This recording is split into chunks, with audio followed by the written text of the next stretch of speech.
Hello అండి, అందరికీ నమస్కారం.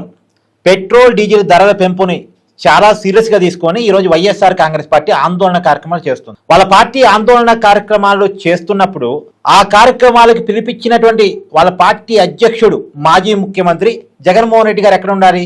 ఆయన కూడా ఆందోళన కార్యక్రమాల్లో పాల్గొన్నారు కదా. మరి ఎక్కడైనా జగన్మోహన్ రెడ్డి గారు వైసీపీ ఆందోళన కార్యక్రమాల్లో పాల్గొంటున్నట్టు మీకు కనపడుతుందా? లేదు. ఇవాళ ఆందోళన కార్యక్రమాల్లో జగన్మోహన్ రెడ్డి గారు పాల్గొనలేదు. సజ్జల రామకృష్ణారెడ్డి గారు పాల్గొనటం ఏందండి? ఆయన్ని చూసి కాదు కదా వైఎస్ఆర్ కాంగ్రెస్ పార్టీ కోటేస్తుంది. జగన్మోహన్ రెడ్డిని చూసి కదా. వైఎస్ఆర్ కాంగ్రెస్ పార్టీకి నాయకుడు జగన్మోహన్ రెడ్డి తప్ప సజ్జల రామకృష్ణారెడ్డి ప్రధానమైన నాయకుడు కాదు కదా. సజ్జల రామకృష్ణారెడ్డి నాయకత్వంలో స్టేట్ వైడ్గా ఆందోళన చేయటం ఏంటి? ఆ పార్టీ నాయకుడు జగన్మోహన్ రెడ్డి కదే. జగన్మోహన్ రెడ్డి గారు రోడ్డు మీద కూర్చోరా, రోడ్డు మీదకి రారా, ఆందోళన చేయరా? ప్రజలంటే చిన్న చూప, ప్రజా ఉద్యమాలంటే చిన్న చూప. అధికారం వస్తే ముఖ్యమంత్రి పీఠ మీద కూర్చునేది ఆయన. ప్రజలకు కష్టం వచ్చినప్పుడు పోరాడమని చెప్తాడు కానీ పోరాడ్డా. ఇదేంటండి?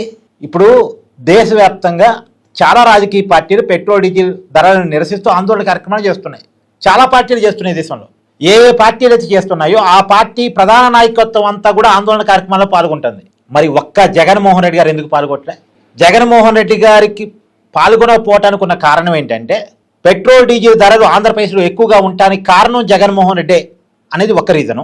రెండో రీజన్ ఏంటి అంటే ప్రజలు ఎక్కడన్నా క్వశ్చన్ చేస్తారేమో అని కావచ్చు.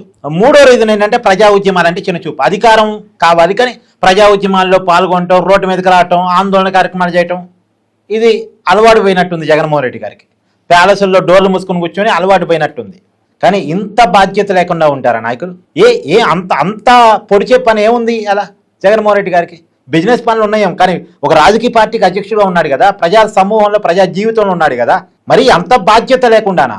తప్పుకోమనండి పార్టీ ప్రెసిడెంట్ పదవి నుంచి.